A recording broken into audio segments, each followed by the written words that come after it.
Hola a todos, espero que se encuentren muy bien. Este día estamos en una nueva sesión de Sistema Financiero Mexicano.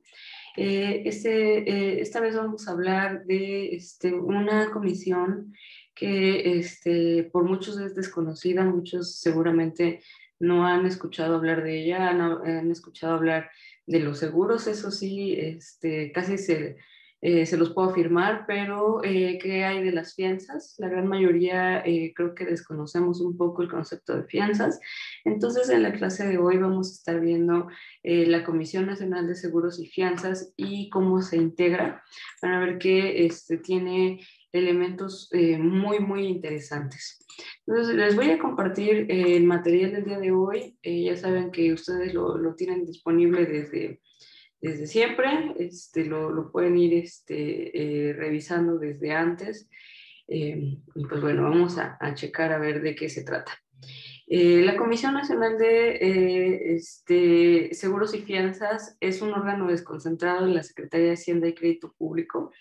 Con desconcentrado quiero decir que no tiene patrimonio propio ni tampoco tiene una ley mediante la cual se rija, sino que depende del presupuesto del gobierno federal, pero es de alguna manera un órgano autónomo.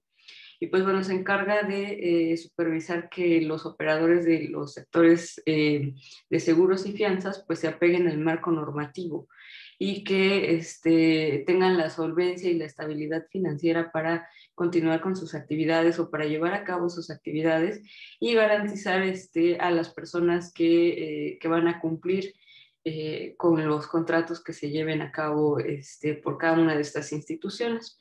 También van a promover un sano desarrollo del sector de seguros y fianzas, tratando de extender la cobertura de sus servicios a la mayor parte de la población. Sin embargo, creo que a esta comisión le falta un poco de difusión porque mucha gente desconoce sobre todo el sector de fianzas y también tiene mucha desconfianza de la parte de los seguros, ¿no? Ahí siempre hay la gran mayoría de las opiniones que he encontrado por ahí dicen que los seguros siempre son muy, digámoslo así, se apirañan mucho de los demás, ¿no? De las personas en general.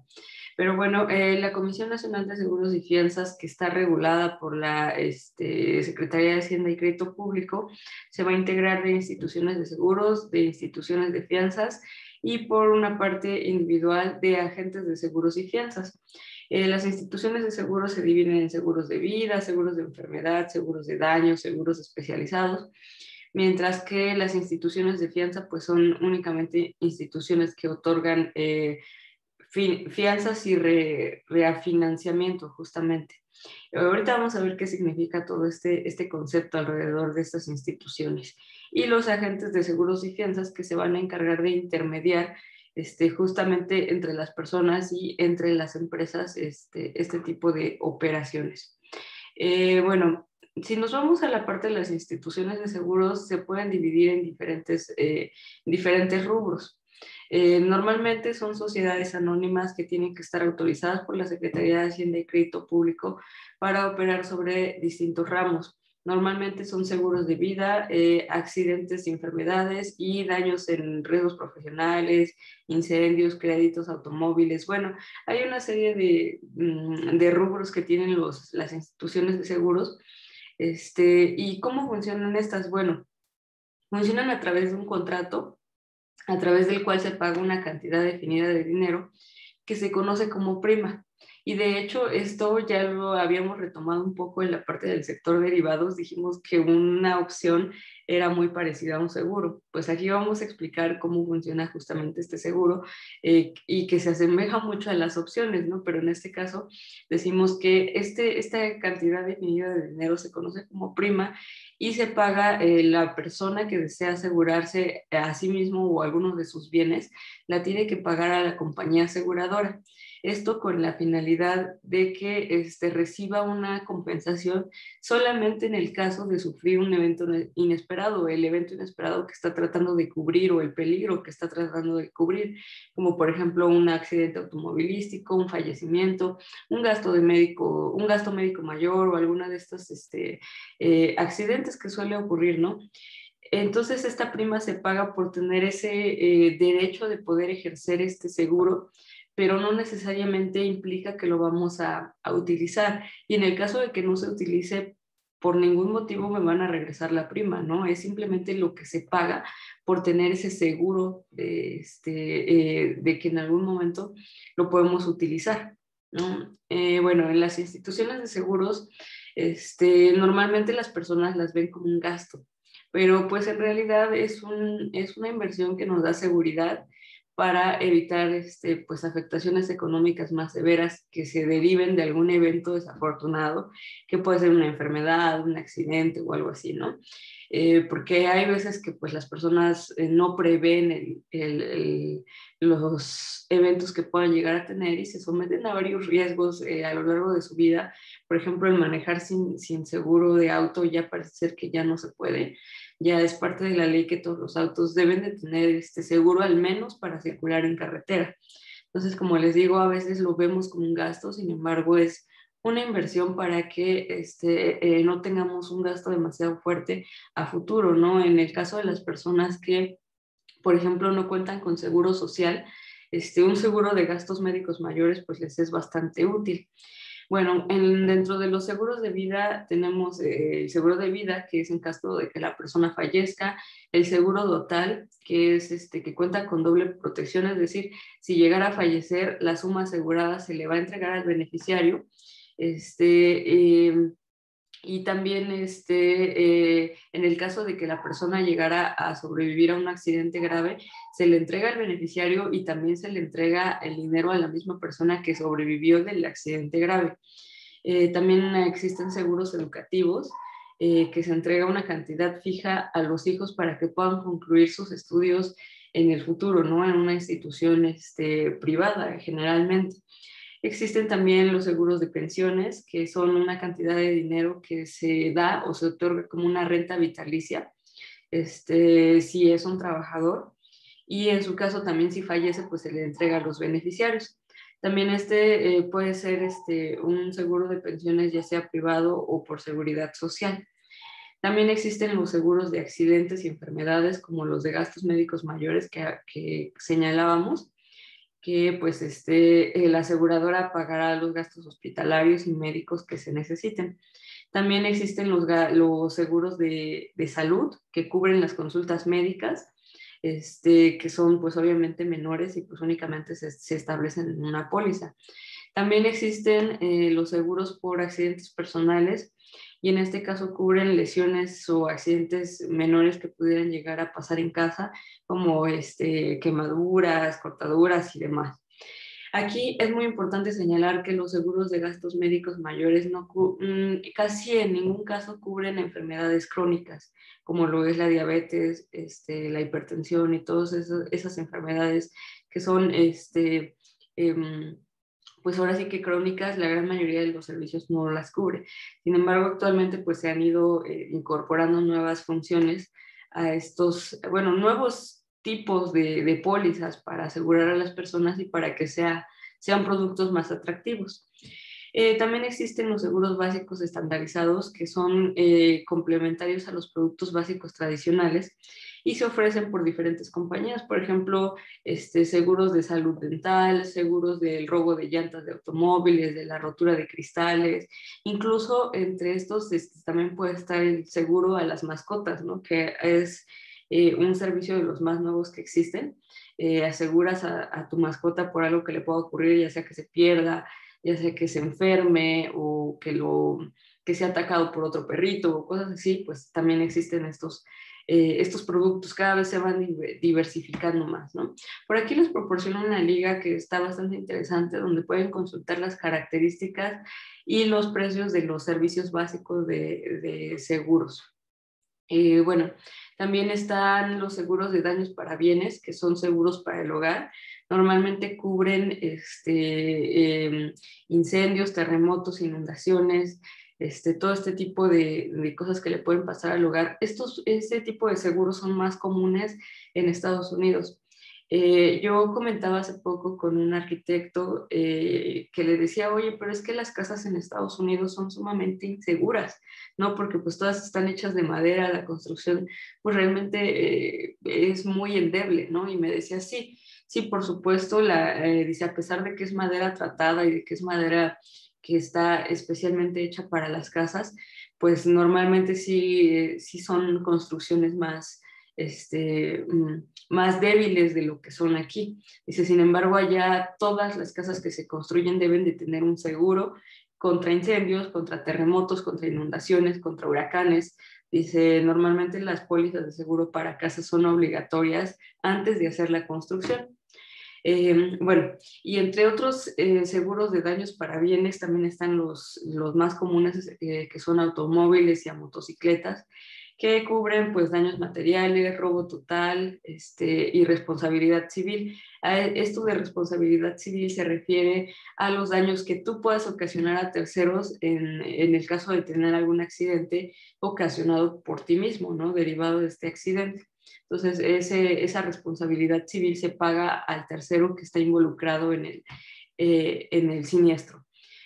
También existen los seguros para negocios que protegen un negocio contra robos, incendios, inundaciones, sismos, y pues estas son cosas que pueden afectar a nuestro patrimonio, ¿no? Por lo tanto, pues es elemental que podamos contar con alguno de estos seguros, aunque a veces sí son muy costosos. También existen otros como los seguros de riesgos profesionales, que son contra algún accidente que te pueda ocurrir en, en el trabajo, por ejemplo.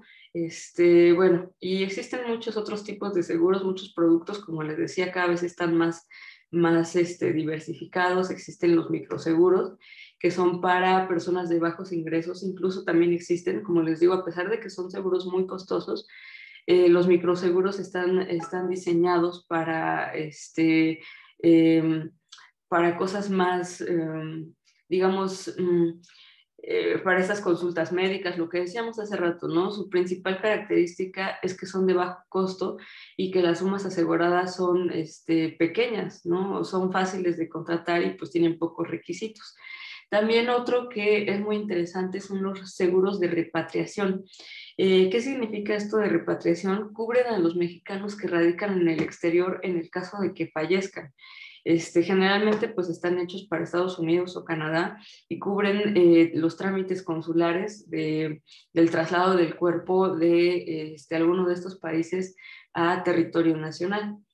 Los elementos que tienen los seguros generalmente se dividen en una póliza, en donde esa póliza normalmente trae las normas generales, las condiciones generales, las excepciones incluso que puedan tener. Es como, por ejemplo, los seguros de autos no son aplicables si la persona estaba en estado de ebriedad. ¿Sí? Si la persona involucrada estaba en estado de ebriedad, la póliza se cancela. O si la persona que manejaba era menor de edad, igualmente la póliza se cancela. Bueno, también se incluye una prima. Esta prima va a ser el importe que el tomador está obligado a pagar para obtener la cobertura de riesgo, ya sea que ocurra el siniestro o no, y es el importe pues que la compañía aseguradora ha calculado para poder asumir la cobertura del riesgo. Por ejemplo, los automóviles del año tienen unas primas de seguro muy altas porque tienden a ser vehículos muy llamativos que se roban más. Incluso hay aseguradoras que lo agrupan por el color del auto, o que actualmente lo que ya es muy común es que lo hacen por código postal. Si tú vives en un código postal en el que los robos de autos son más frecuentes, como por ejemplo el Estado de México, Ecatepec, toda la zona más peligrosa de México, entonces las primas de seguro son mucho más altas que vivir en un lugar un tanto más seguro. Y otro elemento pues es el interés asegurable, que es la relación económica que tiene el tomador con el bien protegido de la póliza. Ahí asegura un interés por parte de la persona que está involucrada en el siniestro de que suceda o no suceda. ¿Qué más? Bueno, las partes involucradas en un seguro es la aseguradora, y aquí podemos ver el ejemplo de muchas aseguradoras que existen. El tomador de seguros, que es la persona que queda obligada a pagar la prima, y es a quien le corresponden las obligaciones que nazcan de este contrato. El asegurado, que en este caso puede ser un bien o una persona o el mismo tomador, y el beneficiario, que es la persona titular del derecho de indemnización en el caso de que sea un seguro de vida. Bueno, hasta aquí termina la parte de los seguros. Esto es algo que conocemos y que es más comúnmente, bueno, está más cercano a la gente porque, como les digo, pues se aseguran vehículos, se aseguran personas, es algo un tanto más común. Eh, Esto por la parte de los seguros. Ahorita vamos a comenzar a hablar de las fianzas después de este pequeño corte que vamos a hacer. Entonces, regresamos. Bueno, ya estamos de vuelta. Nuevamente les vuelvo a compartir el material para que empecemos con la parte de las fianzas. Las instituciones de fianzas tienen el objetivo de otorgar garantías a título oneroso. ¿Pero a qué nos referimos con este título oneroso? Bueno, algo que es oneroso es algo que ocasiona un gran gasto o resulta molesto o pesado de llevar a cabo. Sobre todo nos vamos a enfocar en la parte del gran gasto, ¿no? Como les digo, su objetivo de estas instituciones de fianza es otorgar garantías a título oneroso que están constituidas como sociedades anónimas normalmente. Y bueno, ¿qué es una fianza? Quizás todos nosotros hemos escuchado o siempre asociamos el concepto de fianza con lo que se paga en las prisiones, por ejemplo, bueno, a una persona que es inculpada de algo o culpada de algo y se le otorga una fianza para poder salir de prisión o para poder continuar en libertad condicional en lo que transcurre su proceso. Sí tiene que ver, efectivamente, esto es una fianza, pero no es el único tipo de fianzas que existen. Ahorita las vamos a explicar para que no se queden con la duda.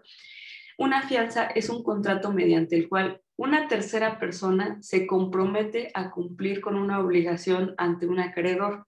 En este caso, bueno, en el caso de que el deudor no lo hiciera. El contrato que se firma se conoce como póliza de fianza y es entre la afianzadora y el fiado, ¿sí? La persona que está pidiendo esa fianza a favor de un beneficiario. Entonces, a ver, aquí vamos a poner el ejemplo, como les decía, de lo de la prisión para que les quede un poquito más claro. En este caso, la afianzadora sería la institución que está prestándole el dinero al fiado. El fiado en este caso sería la persona que está enfrentando el juicio. Y a favor del beneficiario, el beneficiario en este caso sería el Estado.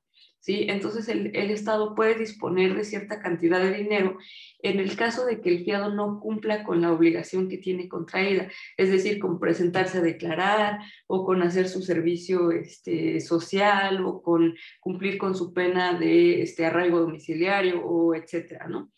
En el caso de que el fiado cumpla con su obligación o con la obligación contraída, el beneficiario devuelve parte de la fianza al fiado, ¿sí? Y puede pagar alguna parte a la afianzadora. Bueno, los participantes de una fianza tenemos el fiador, que es la institución, como les decía, también conocida como afianzadora, y otorga la fianza obligándose a pagar al beneficiario. Entonces, asume la deuda del fiado y la paga al beneficiario, eh, como si fuera suya, ¿no? Por otra parte, tenemos al fiado, que es el deudor o la persona o empresa que se compromete con el beneficiario a cumplir con la obligación. En este caso, dice, está bien tu beneficiario o tu estado, yo te voy a pagar mi fianza, pero para poder pagarla acuden al fiador, ¿sí? O a esta institución que les va a prestar el dinero.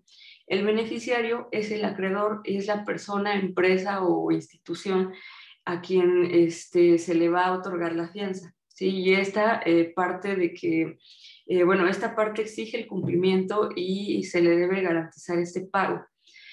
Por otra parte, adicional tenemos a los agentes de fianzas, que son personas o empresas autorizadas por la Comisión Nacional de Seguros y Fianzas para hacer este intermediario entre el fiado y el fiador, ¿sí? Son como los que realizan ese contrato que existe entre el fiado y el fiador.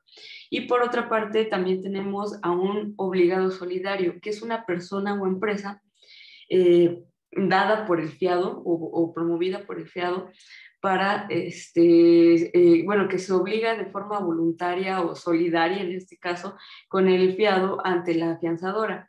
Esto es una especie de aval, ¿no? De una persona que dice, bueno, si el fiado no paga, pues yo te pago, ¿no? Entonces este obligado solidario tiene que existir a fuerzas, ¿no? Es como un requisito para que el fiador otorgue la fianza al fiado. Vamos a tener diferentes tipos de fianzas, como les decía, no todas son fianzas judiciales de las que normalmente nos imaginamos cuando escuchamos esta palabra. Existen fianzas de fidelidad que garantizan el pago por un delito patrimonial que se comete por una empresa en contra, más bien que se comete por un empleado en contra de un patrón, ¿sí? A veces son fraudes de abuso de confianza, de peculado, de otro tipo de delitos que comete el empleado en contra del patrón, ¿sí? Entonces, para poder resarcir este daño, se pide una fianza, ¿sí? Las fianzas judiciales, pues, son las que ya mencionamos, de cuando una persona está enfrentando un procedimiento judicial y la resolución judicial, pues, es el pago de una fianza. También existen las fianzas administrativas que garantizan el cumplimiento de las obligaciones entre dos partes, que son más bien entre dos partes a través de pedidos, contratos, acuerdos, órdenes de compra y demás. Hay veces que se pide una fianza por poder cumplir con un contrato, ¿no? Antes, cuando la empresa no está muy segura de la contraparte con la cual está realizando algún negocio, alguna compra o venta de algún producto o servicio, aparte del contrato le pide una fianza y le dice, ¿sabes qué? Es que tu empresa no es muy segura o no tienes muy buena calidad crediticia, ¿no? Entonces mejor me pagas una fianza y yo te la regreso después ya que el contrato se lleve a cabo, ya que nosotros estemos de acuerdo y que tú cumplas con tu parte, entonces yo te devuelvo tu fianza. Ese es un tipo de fianza administrativa. También existe la fianza de crédito que garantiza el pago relacionado con obligaciones de crédito. Y esto es para la obtención de bienes o servicios. También es lo mismo bueno, es muy similar que las fianzas administrativas, solamente que normalmente este tipo de fianzas de crédito se llevan a cabo por productos o servicios de menor valor. Y se paga pues también una fianza mínima o menor. El ciclo de una fianza pues es muy sencillo. Va parte de un pacto entre el fiado y el beneficiario y esto se da a causa de que se da la necesidad de tener una fianza, ¿no? Entonces, el fiado en este caso vamos a otra vez a tener en mente a esta persona que está enfrentando un juicio federal y dice, bueno, yo necesito el dinero, ¿no? Entonces, el beneficiario en este caso, que es el Estado, le pide el dinero al fiado y le dice, bueno, ¿sabes qué? Que puedes salir en libertad si me pagas una fianza. Y luego, entonces, el fiado solicita esa fianza a una fianzadora a través de alguno de los agentes, ¿sí? Y bueno, el agente emite esta fianza a su favor y posteriormente la fianzadora pues le entrega el dinero, pero no al fiado, sino al beneficiario, ¿no? Paga directamente al Estado y luego de que transcurre el tiempo pactado, se da la cancelación de la fianza por el cumplimiento de la obligación o el incumplimiento de la obligación y se da la reclamación de la fianza. En el caso de que el fiado cumpla con la obligación, el Estado va a cancelar la fianza, ¿no? Específicamente hablando de una fianza judicial, ¿no? Y en el caso de que el fiado incumpla con la obligación, entonces el Estado reclama la fianza y ya no regresa absolutamente nada.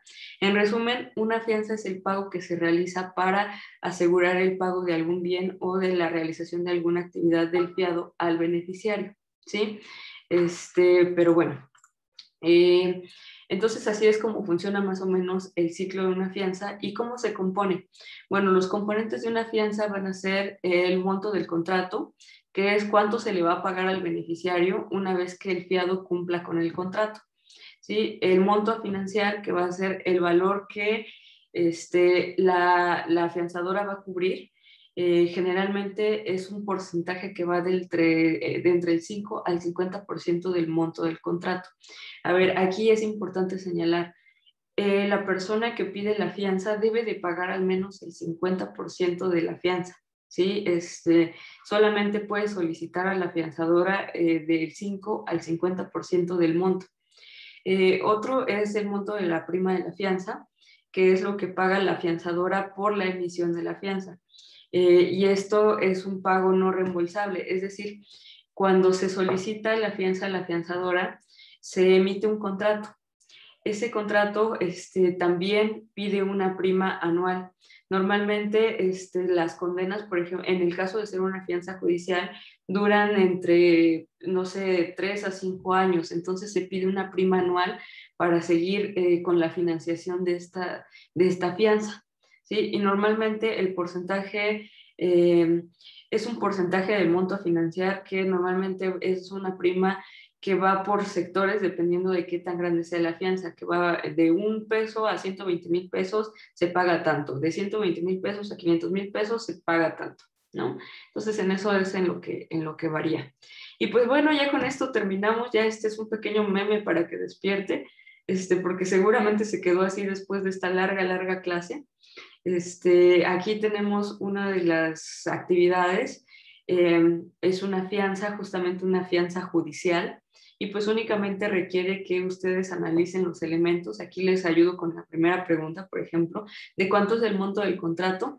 Bueno, pues si impuso una fianza de 500,000 unidades, pues el monto del contrato va a ser de 500,000 unidades, ¿sí? A un procesado por delito de robo, y para ponerlo en libertad debe de pagar una fianza de anticipo de 35%.